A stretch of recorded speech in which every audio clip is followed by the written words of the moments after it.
সদস্য নবায়ন কর্মসূচির মধ্য দিয়ে প্রধানত আমরা যাব আমাদের পজিটিভ কর্মসূচি নিয়ে, 31 দফা নিয়ে এবং অন্যান্য কর্মসূচি নিয়ে, জাতীয়তাবাদী দলের রাজনীতি নিয়ে মানুষের কাছে।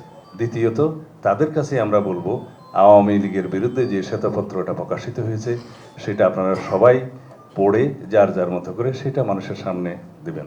তাইলে আমাদের প্লাস এবং ফেসিবাদের মাইনাস দিকটা আপনারা উন্মোচন করবেন।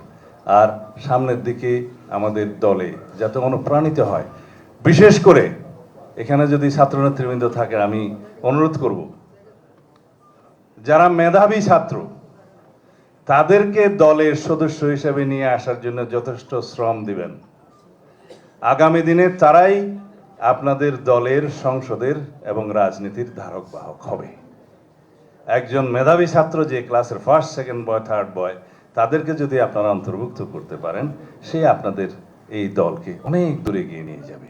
এবং একবার ছাত্র রাজনীতিতে অন্তর্ভুক্ত হলে ছাত্র রাজনীতির ইমোশন, আবেগ আলাদা, মৃত্যু পর্যন্ত সেটা ধারণ করে।